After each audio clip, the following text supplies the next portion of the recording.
Hey all, and welcome back to Kingdom Hearts Melody of Memory. Birth by Sleep is done and dusted, so now it's time to move forward chronologically. It's time for Dream Drop Distance. Let's go. One of probably the more controversial titles, I'd say, in the franchise. Divisive, yeah. I won't call it a bad game, but if you were to call it an unpolished Birth by Sleep, I wouldn't disagree per se. Speaking of controversial opinions, I prefer it to Birth by Sleep. That is fair. I think if it were not for the drop system, obviously you could work around the drop system, so it's really not that bad. But if that didn't exist, I think Dream Drop Distance would have come out as a much better game to more people, because it was that I think did more people in, because it just felt really unhelpful, and people don't like it when control is taken away from them. Personally, I found the drop system to be totally nothing. Whenever you got the bonuses that let you say, like, you know, once you do the drop and you get the drop bonuses, and you get the ones that make the next player character have, like, you know, way more time. If you just put it all into that, I never ever had a forced drop happen. So I think because going in I knew about it, I had a fine time, but I can understand why some people think that is a annoying gameplay feature. Oh yeah, I mean, I had exactly the same approach to the whole thing. I mean, I pretty much, if I knew or figured that a boss fight was coming up, I basically dropped and then dropped back. So I did all of them sort of in one fell swoop, effectively, and I dropped when I wanted to at sort of points that made sense, so I didn't get caught out. What about you, Tommy boy? How do you feel about the drop system? I understand what they were going for, tying narrative stuff to gameplay, and I feel there's enough countermeasures to stop it being annoying, but I feel like I would have preferred it happen during the story as more of a forced thing, rather than you having to micromanage and whatnot. That is such a nice remix of the Traverse Town theme. It is, I remember first hearing it, popping in my headphones, because never let 3DS music play through the 3DS speakers. Put in headphones, it sounds much better, and just going like, ooh, that's the good stuff. Ooh, spicy caliente. Yeah, I agree. I also really like this version of Traverse Town. Oh god, yeah, it's awesome. I also love the fact that the song titles are just slightly tweaked. So, I can't remember the other version, but obviously it's Traverse in Trance, and this is, rather than hand in hand, it's hand to hand. And just, that's quite funky. It's like Too Fast, Too Furious, but it's hand to hand. I've seen a few people struggle with the DDD stuff when it comes to Melody of Memory. Maybe it's because some of these tracks are slower than they'd like. I think that there's that, and also they do sit in a slightly strange time register, I think. There's also could just be the fact that people have so much probably more time to know the previous game songs. You know, they've probably heard some of the Kingdom Hearts 1 and 2 stuff like so many times that it's just, you know, imprinted into their soul, where some of these, you know, a lot of Kingdom Hearts fans probably just played Dream Drop Distance, you know, once, maybe twice with the HD version, and because of that, it might not sit with them as you know, deep in their soul as some of the other songs. Yeah, I think you're probably right on that. I agree. I like Duh Duh Duh, but it's a very grindy game in some aspects. You're kind of looking at a lot of them right now, the Dream Eaters. Yeah. Fun as a concept, questionable execution. I think my only problem is the fact that some of the skills and stuff you unlock with them are limited to you having them in your party to have. I think if it was you unlock it and then it's a permanent sort of unlock, I think a lot of people would have been more fine with it, because then it would have been, you're incentivized to raise them up without necessarily saying, oh yeah, by the end of the game, you better have these ones in your party. Definitely. I mean, I'm trying to think of an example, because that has effectively been done in Kingdom Hearts before, but I can't remember what game it is and what system it is. Which is really helpful for blooming discussion on the matter, but there we go. It's okay, I'm just getting an A++, which doesn't exist in real life, but hey, it's nice to get it in a video game. I mean, it does exist in real life, otherwise, because this is real life. It may be a video game, but the video game exists in real life, and therefore that A++ exists in real life. It's on the screen right now. What are we talking about right now? We're getting into peak Nomura-isms is what we're doing here. Oh, you think I'm joking? Hold that thought. It's like, am I having a dream? Or is this a dream within a dream? Within a cyber world? Are any of these Let's Plays for real? Or not? Master Yen's I want to line the pieces up. Sora and Riku Yours still and had a lot mine. to Go learn play before they Tetris, could then. stop Master Xehanort. So he prompted them to take the Mark of Mastery exam. There are many The worlds, exam but they required share the the same two to dive sky. into One seven sky, worlds one and destiny. reawaken them I loved when by Xehanort anything basically they hold. mocked Kyrie, like, ha! I turned your girlfriend into crystal and now I'm using a catchphrase. Sora and Riku to be flung into different Xehanort's a worlds. dick. He is, he's a prick. He's a misillusioned, misguided prick, but he's still a prick. They carried on. Well, I think people Suddenly, wanted him to be a boy in cackling black coat evil guy, appeared. because a lot of that is surface level stuff, but there weren't any retcons in 3. Yeah, you gotta read the reports, but it's there in subtext. Alright, oh boy. Lots to talk about with Hunchback World. Yeah. Oh hey, Tron 2, Tron Harder.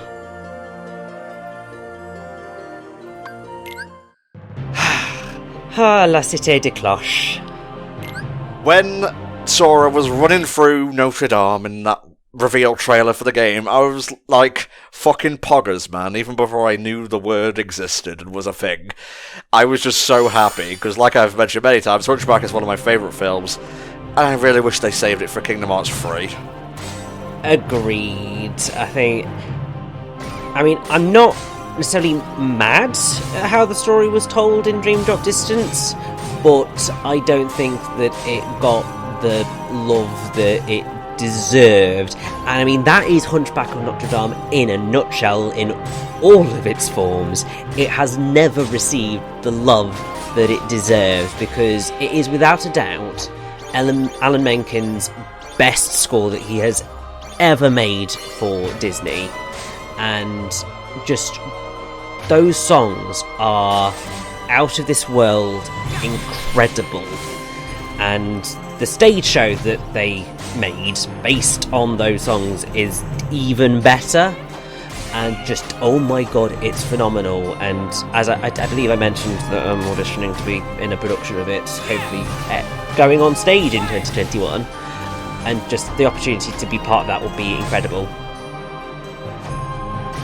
Tom, I remember you linked quite a while ago, and this is like when Dream Drop Distance was coming up, a fan make of what if Hellfire was yes. battle theme in Kingdom Hearts. Oh yeah. And I listen to that so often and always lament we never got that as a battle theme, because even as a fan thing, it's one of my favorite Kingdom Hearts songs, and it's not even official. Yeah, I'm pretty sure that was by Blue Nocturne, Yes. YouTube user who did a bunch of Kingdom Hearts style adaptations of various songs, all of which I really loved, and probably would have taken over some of the songs that actually ended up in the games, because they did one of the things that makes me really excited is that they were adaptations of the music of Disney, but also they did it while still capturing the style of the Kingdom Hearts music, and that's what made them so cool. Full chain, baby. That's my world. It's fucking my world. I'm a hunchback. That's why it's my world. Quasi is an icon. A style icon for me. Quasi's amazing. He is. Tom Hulse. Very trilly singer, as it were. I'm not really sure what that style is called. Do you know, Rich? How do you mean? The way he sings, like, out there. Oh, that's the vibrato. Vibrato, yeah. You've got to know what you're doing to use vibrato properly. I don't. Mine just sort of does whatever it does. But, I mean, Out There is such a wonderful song, and I love singing it. It's just so joyous. Le Sanctuary. Which is ironic, because there's a Kingdom Hearts song called Sanctuary. So we have Sanctuary and Sanctuary in French. Remember when Frollo called Sora a gypsy? Yes. That was interesting.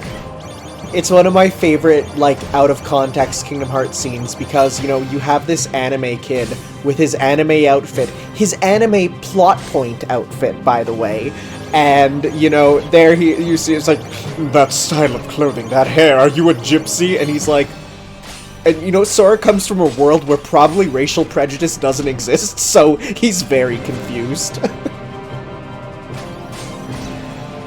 This is a tricky one.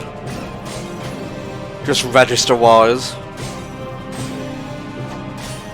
It is nice that, you know, as we're advancing through, you know, the music, like, we're now officially, like, out of the meaty stuff and into the more orchestral for even, like, the regular tracks, because, you know, time goes on, they get more money, they can spend it more on, you know, some crazier tunes. Also, the software gets better, well, the hardware gets better and better, to the point where it can play these things. It's kind of crazy to think, like, back in the day, the reason that, you know, the Super Nintendo has a sound and the N64 kind of has a sound is because it literally was the system playing the music itself, where nowadays you can just put any song made in any software into a game and it's like, it's there, it's fine. But back in the day, it's like, if something was meaty, it was because it had to be played by the system itself, which is a weird thing to think about for game development. Oh, definitely. I'm not sure how I feel about this Meow Wow massacre, though. I feel kind of bad just en masse slaughtering these cute little dudes. It's okay, they're the Nightmare versions. And we've got our own Meow Wow. Yeah, they're the wrong color, so we can kill them. Oh, God.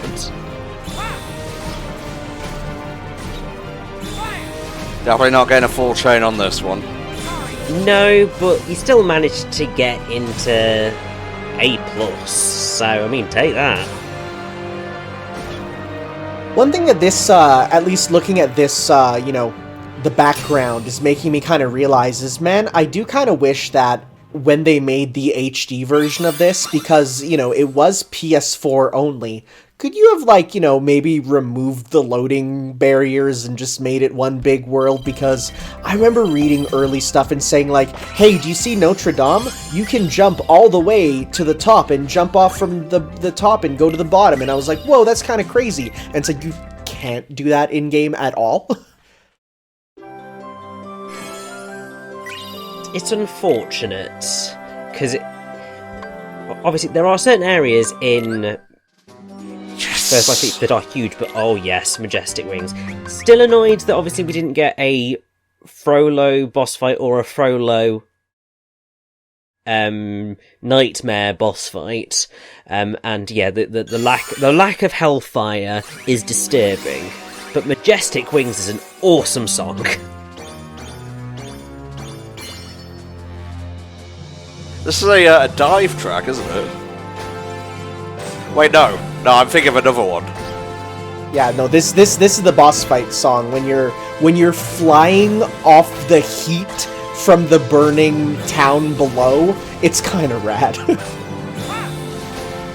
But the reason that I think you probably mixed it up with one of the dive songs is because it's the same, or one of the same composers. Because it's not Yoko Shimomura. I believe it's either Ishimoto Takaharu or Tsuyoshi Sekito, because they did, I think, quite a few of the different sounding songs in Dream Drop Distance.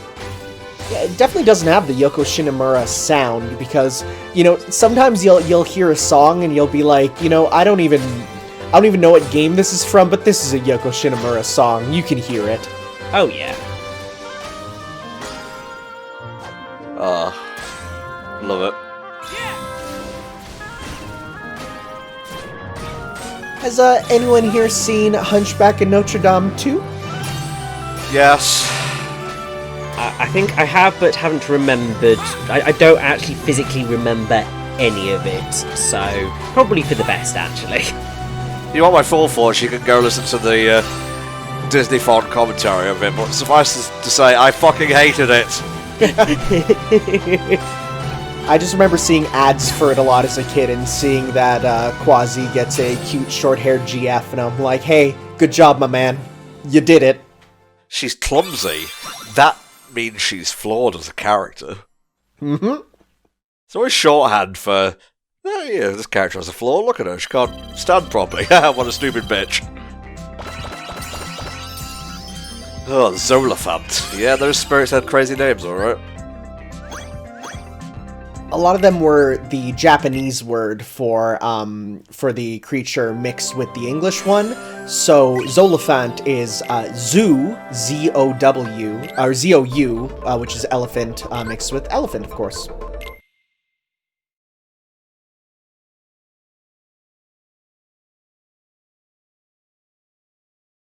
Alright, take two on this. In standard mode, so I guess we can just repeat what we were talking about. So, anime Jeff Bridges, how about that?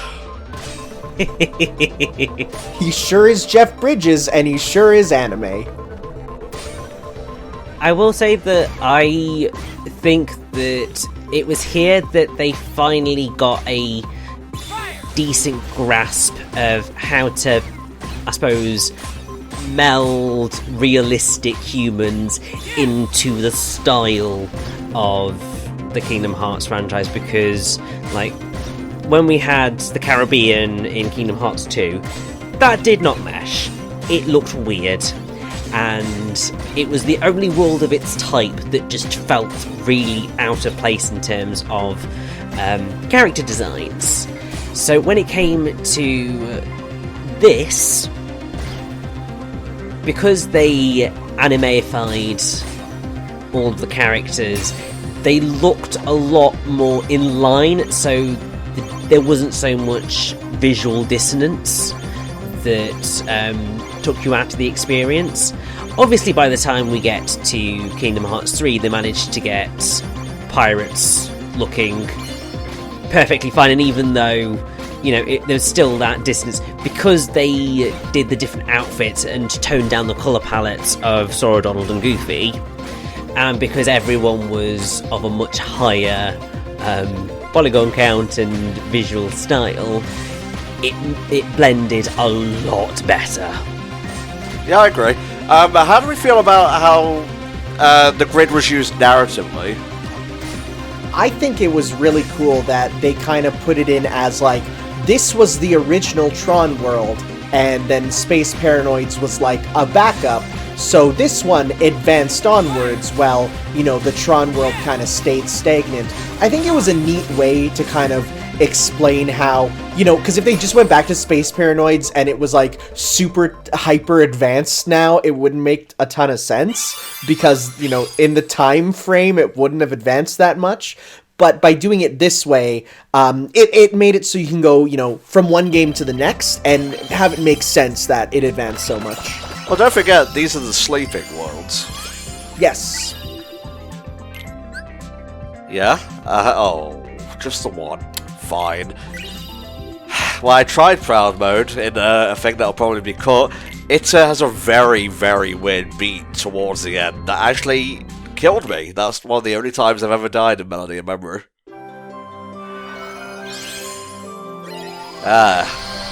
Pinocchio. Prankster's Paradise. Bit of musketeers, so it is. Sure, I can do that. La la la la la, we are nobodies, tra la la la la. We're not in this game, they say, because we're in Dream Drop Distance. Well, Lee is. For a bit. Well, he's pivotal in the ending, mate.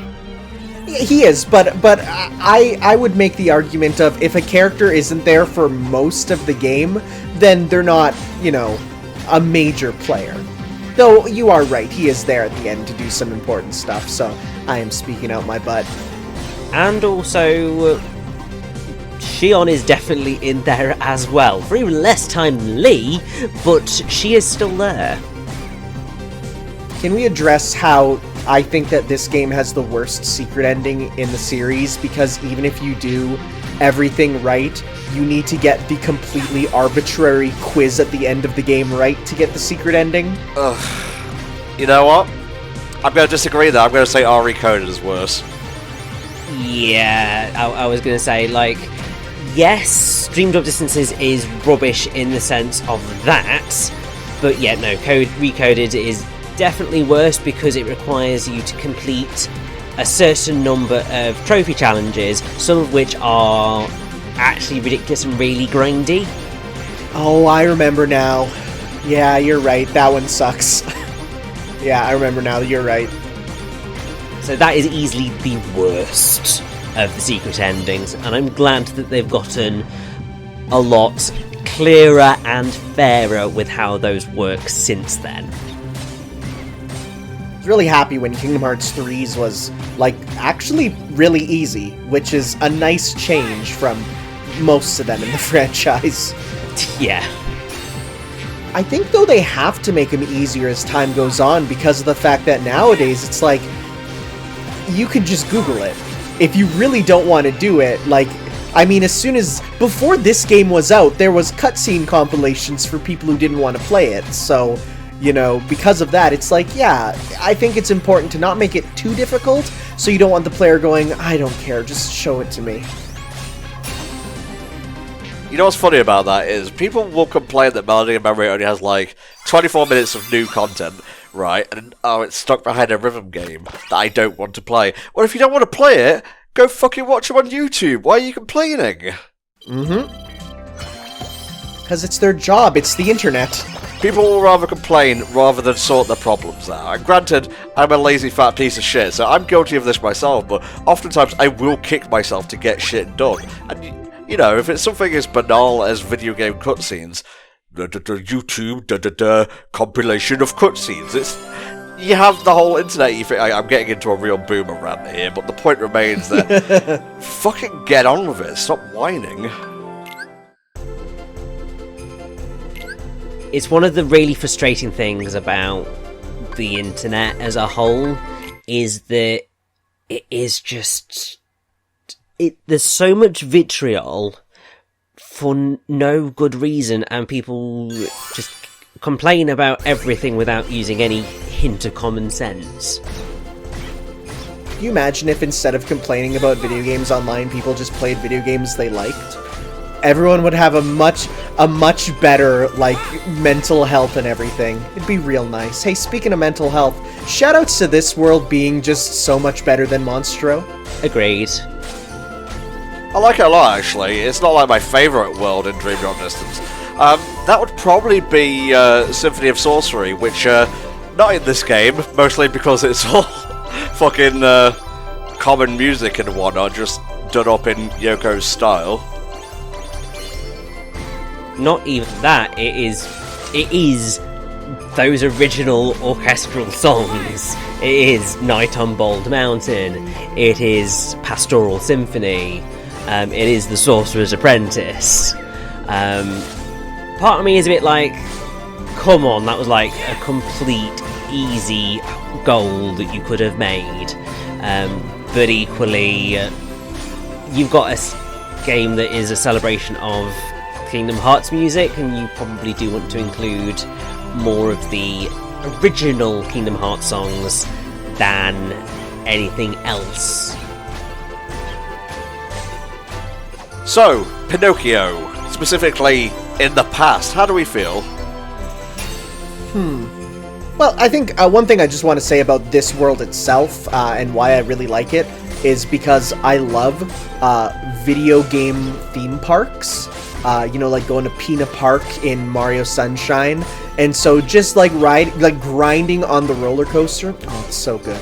It's so good. As for Pinocchio itself, I'm kind of here and there about it, but I think it was a good choice to put in because we never really did get a Pinocchio proper world because you kind of started at the end of Pinocchio, so there's the whole beginning that we need to check out. Yeah, and I think also Prankster's Paradise is everything that... it makes up for how frustrating Monstro was to experience, in my view. So I do really appreciate that it's here. What do you think, Tom? And actually, just before I get to my opinions, Riku handles the Monstro side of things, and I would say even that is better than the Kingdom Hearts 1 version. So, I got the jump. I got it exactly. Hey! Nice. Yeah, I'm a big fan of Prankster's Paradise. I feel it represents Pinocchio very well, and it's a lot of fun. I'm not sure about the bosses, but they're still fun to fight. Oh yeah, definitely. The bosses are a little bit funky. You know, to be fair, the reason that Riku's Monstro is so much better is because this game basically gave you unlimited air jumps and wall jumps. So because of that, it's like, oh no, did you fall down a thing in Monstro? Who cares? Platform back up there. It's so easy. Because that was the big problem of the original Monstro, was that it required a lot of platforming and it was far too easy to fall down a level and then have to work your way back through the labyrinth. It is funny, though, that, we went from the platforming of Kingdom Hearts being pretty difficult and very precise with Kingdom Hearts 1 and a little bit of 2, to this game being like, whatever, just you can... Level design doesn't matter. You can go anywhere. Just glide and wall jump and spin and you're fine. To a point where I actually found it a bit too OP and kind of wish that, they at least saved some of the wall jumping stuff till later on so that you couldn't just, as soon as the game starts, bypass everything. I wish there was at least a little bit of that. Yeah, I think that would have been a smart idea, but then also I think that they did a good job of pulling it back to a much happier medium for Kingdom Hearts 3. Yes, that's one thing I was happy about. Yeah, it still had all the fun of slow motion, but it wasn't as overpowered, so you still had to be kind of smart with how you did your platforming, but it still had the easy, fun flow of how flow motion worked. So it was the best of both worlds, really. And I mean, it makes sense because of the fact that, Sora is no longer in the dream world. It makes sense that in these sleeping worlds, just like how in your dreams you might fly or glide and stuff, that, yeah, he learns from it in here and then takes it out to the real world where he can't do it as much, but he can still do it. Exactly. Bada bing.